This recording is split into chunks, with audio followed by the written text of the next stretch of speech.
할렐루야. 오늘도 새날을 주신 하나님을 찬양합니다. 오늘도 말씀으로 시작하는 이 하루, 말씀 충만, 은혜 충만, 성령 충만한 하루를 보내시기를 주님의 이름으로 축원합니다. 오늘은 예레미야 41장 1절로 3절까지만 봉독해 드립니다. 하나님의 말씀을 경청하시기 바랍니다.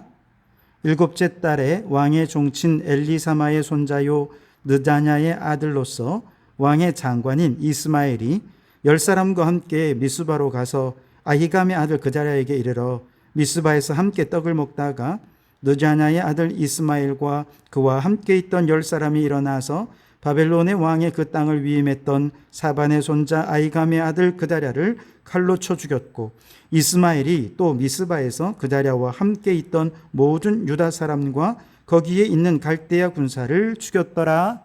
아멘.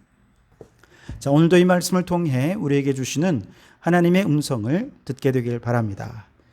예루살렘이 함락되면서 예루살렘에 있던 모든 지도자들이 다 바벨론으로 끌려갔죠.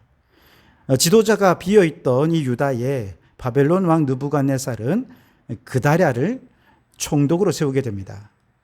다행히 남아있는 유다 백성은 그다랴를 중심으로 모처럼 함께 모이고 뭉쳐서 지금 국가적인 위기를 잘 극복하기 위해 몸부림을 치기 시작했습니다.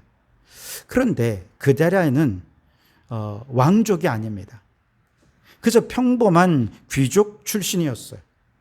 그러니 기존의 왕족 출신들이 그를 좋아할 리가 없겠죠. 그들의 눈에는 왕족도 아닌 자가, 그것도 원수인 바벨론에 의해 세워졌으니 그다랴 정부를 인정하고 싶어 하지 않았던 겁니다.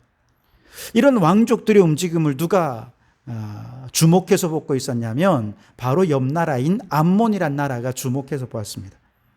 그리고 왕의 종친 가운데 한 사람이었던 이스마엘이라는 사람을 전적으로 지원해 주어서 그가 그다랴 총독을 암살할 음모를 꾸미게 한 것이죠. 자, 그런데 이 첩보가 이미 군 지휘관들에 의해서 사전에 발각이 되고 말았습니다. 자, 우리 예레미야 40장 13절 14절을 보시면 가레야의 아들 요하난과 들에 있던 모든 군 지휘관들이 미스바에 사는 그다랴에게 이르러 그에게 이르되 암몬 자손의 왕 바알리스가 내 생명을 빼앗으려 하여 느다냐의 아들 이스마엘을 보낸 줄 내가 아느냐 하되 아히감의 아들 그다랴가 믿지 아니한지라 그랬습니다. 자, 요하난뿐만 아니라 여러 군 지휘관들이 총독 암살 첩보를 확보했습니다. 그리고 그 배후에 암몬이 있다는 사실까지도 아주 정확하게 사실을 파악을 해서 그다랴 총독에게 제보를 합니다. 그런데 총독이 이 제보를 믿지 않았다는 거예요. 여기서 히브리어로 보면 믿지 않았다라는 말은 의도적으로 믿으려 하지 않았다라는 의미로 이해할 수 있습니다. 사실 나라가 이렇게 혼란스러우면 암살이 있을 것이다 라고 생각하는 것이 상식적인 것 아니겠습니까? 그런데 왜 그다랴 총독은 이 암살 첩보를 접하고서도 그걸 믿으려 하지 않았을까? 두 가지로 생각해 볼 수 있을 텐데, 첫째는 나라가 워낙 혼란스러우니까 이스마엘도 이제 그 암살을 해서 권력을 쟁취하려는 한 세력이지만 왕에게 와서 이러한 비밀을 알려주는 이 요하난도 왕의 세력을 찬탈하려고 하는, 이 총독의 세력을 찬탈하려고 하는 또 다른 권력의 무리다라고 생각했던 것이죠. 심지어 사실 군 지휘관들은 군을 움직일 수 있는 사람들 아닙니까? 그러니 총독으로서는 굉장히 경계하지 않을 수가 없습니다. 아니나 다를까 요하난이 총독에게 비밀스럽게 저 이스마엘을 죽이게 해달라고 요청을 해요. 40장 15절에 보면 가레야의 아들 요하난이 미스바에서 그다랴에게 비밀이 말하여 이르되 청하노니 내가 가서 사람을 모으게 느다냐의 아들 이스마엘을 죽이게 하라. 어찌하여 그가 내 생명을 빼앗게 하여 내게 모인 모든 유다 사람들을 흩어지게 하며 유다의 남은 자로 멸망을 당하게 하려 하니라 그랬습니다. 겉으로 볼 때는 이 총독을 위하는 것 같지만 총독이 생각할 때는 총독의 명령을 따라서 군사를 더 많이 모으겠다는 것 아닙니까? 정적을 제거하고 사실은 자신이 권력을 찬탈하려 한다는 그런 의심을 하기에 충분한 것이죠. 두 번째는 워낙 지금 나라가 분열되고 혼란스러운 상황이었기 때문에, 그리고 그 와중에서 백성들이 지금 마음을 모으고 있는 상황이기 때문에 총독이 생각하기를 어떻게든 이 분위기를 잘 몰아가서 화합하게 만들어야 된다, 이 생각으로 가득 차 있었던 것 같아요. 심지어 암살 음모를 하는 사람이라 할지라도 그 사람들도 다 품어야 이 민족이 화합할 수 있을 거고 이 나라가 재건될 수 있을 거다, 이렇게 생각을 했던 거죠.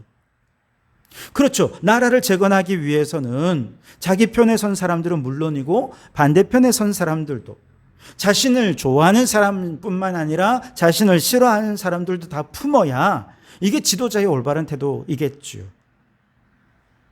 자, 한편에서는 이스마엘과 요하난이 둘 다 의심스러워서 믿지 못하면서, 또 다른 한편으로는 이들을 다 품으려 하니, 여러분, 이게 뭔가 모순되는 상황이 아닙니까?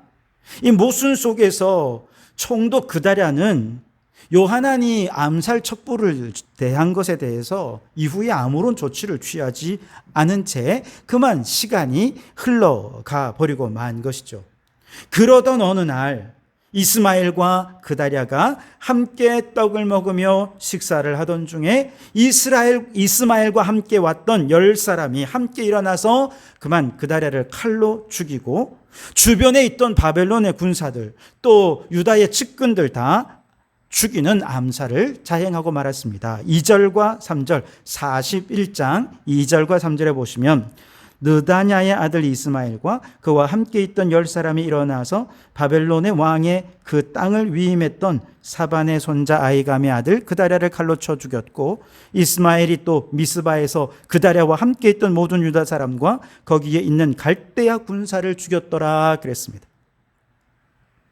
끔찍한 암살로 총독과 그의 측근들과 그들을 지키던 갈대아 군사까지 적지 않은 사람들이 생명을 잃고 말았던 것이죠. 그런데 그 일이 일어나 얼마나 치밀하게 진행되었던지 총독이 죽은 지 이틀이 지나도록 아무도 그걸 몰랐습니다. 4절을 보시면 그가 그다랴를 죽인 지 이틀이 되었어도 이를 아는 사람이 없었다 그랬습니다. 여기서 우리는 한 가지 생각합니다. 악은 얼마나 주도 면밀하고 치밀하고 부지런한지 모릅니다. 분명히 자신들의 암살 계획이 발각되었음을 그들도 알았을 것입니다. 그런데 그다랴가 이러지도 못하고 저러지도 못한 채 아무런 조치도 취하지 않은 모습을 보면서 그들은 용기를 내어 암살을 감행했던 것이죠.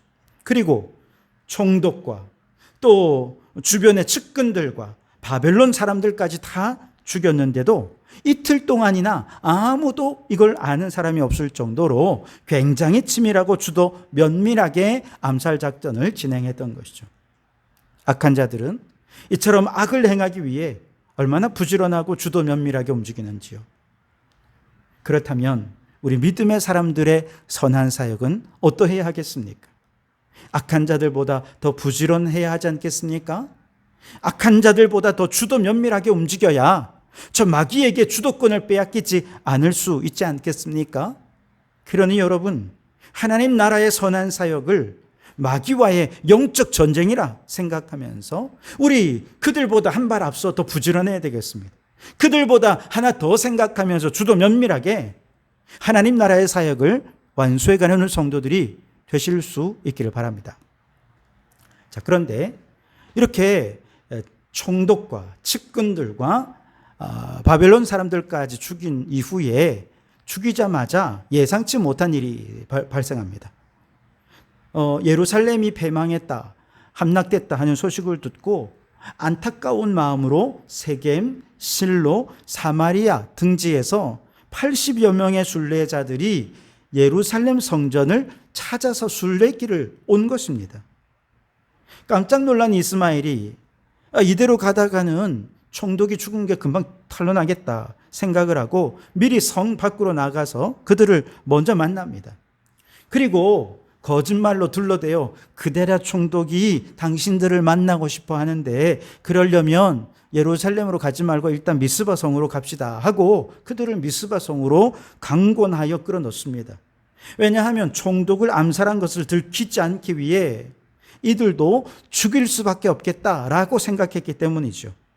결국 그들을 이끌어 미스바 성으로 들어간 순간 이스마엘이 돌변해서 그들을 돌격하죠. 41장 7절에 보시면 그들이 성읍 중앙에 이를 때에 느다냐의 아들 이스마엘이 자기와 함께 있던 사람들과 더불어 그들을 죽여 구덩이 가운데에 던지니라.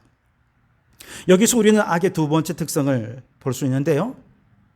하나의 악을 감추기 위해 또 다른 악을 저지를 수밖에 없다는 것이죠. 하나의 악보다 더 큰 악으로 점점 그 악은 커져가게 되는 것이죠. 우리 옛말에 바늘도둑이 소도둑된다라는 말이 있지 않습니까? 작은 욕심이 잉태하여 죄를 낳고 그 죄가 장성하여 사망을 낳게 되는 법이죠. 그렇기 때문에 우리는 악은 모양이라도 버려야 됩니다. 작은 악이라도 그것이 우리 인생을 삼키지 않도록 우리는 그 작은 악에 민감하게 반응하고 철저히 악에 대해 단절해서 그것이 더 큰 악으로 이어지지 않도록 우리는 거룩함과 성결함으로 악을 차단하는 믿음의 성도들이 되실 수 있어야 하겠습니다. 자, 그런데 순례자들이 80명이라 말씀드리지 않았습니까? 그 가운데 10명이 이스마엘에게 밀과 보리와 꿀을 줄 테니 우리 좀 살려주십시오. 협상을 제안한 겁니다. 그래서 이 이스마엘은 뇌물을 받고 그 10사람은 죽이지 않았습니다. 그러나 나머지 70명은 죽여 구덩이에 던져버렸죠. 그리고 이스마엘은 미스바에 남아있는 백성을 사로잡아서 자신을 지원해 주었던, 뒤에서 비밀리에 도와주었던 암몬으로 넘어가려고 합니다. 그래서 길을 나섰는데 요하난이 군대를 이끌고 뒤늦게 쫓아온 것입니다. 그래서 그의 백성들을 다 구출해내죠. 반면에 이스마엘은 결국 암몬으로 넘어가 버리고 마는데요. 왜냐하면 총독을 암살한 후였기 때문에 그 후한을 두려워하지 않을 수가 없었던 것이죠. 그래서 자신의 고국을 떠나 암몬으로 넘어갔던 겁니다. 오늘 18절 말씀에 보면 이는 느다냐의 아들 이스마엘이 바벨론의 왕이 그 땅을 위임한 아이감의 아들 그다랴를 죽였으므로 그들이 갈대아 사람을 두려워함이었더라 그랬습니다. 결국 악한 자들을 움직이는 내면의 힘이 뭐냐? 두려움이라는 거예요. 공포라는 것이죠. 히브리서 2장 14절 15절에 보면 죽음의 세력을 잡은 자 마귀는 사람들로 하여금 죽음에 대한 두려움, 죽음에 대한 공포를 조장해서 자신의 종으로 삼고 자신의 노예로 얽어맵니다. 그런데 예수 그리스도께서는 바로 그 죽음의 세력을 잡은 자 마귀를 멸하시고 마귀의 종로로 타는 자들을 놓아주기 위해 십자가에서 죽으셨다라고 말씀하셨어요. 그렇습니다. 이스마엘을 움직인 것도 마찬가지예요. 결국 죽음에 대한 두려움이었습니다. 그리고 여러분이 죽음의 배후에, 이 두려움의 배후에는 누가 있습니까? 마귀가 역사하고 있었던 것이죠. 그러니 여러분, 죽음에 대한 공포와 두려움을 조장해서 우리를 마귀의 포로로 삼으려고 하는 저 마귀 사탄을 이길 힘은 오직 예수 그리스도의 십자가밖에 없는 줄 믿습니다.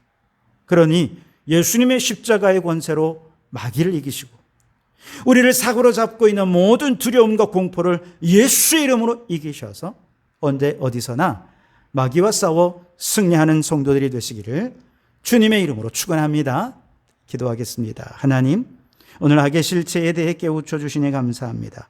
악은 악을 행하기 위해 얼마나 부지런하고 주도 면밀한지요. 우리가 하나님 나라의 선한 사역을 감당할 때 마귀보다 부지런하고 마귀보다 주도 면밀하게 주의 일을 감당하게 해 주시옵소서. 주님, 작은 악은 더 크고 무서운 악으로 확산됩니다.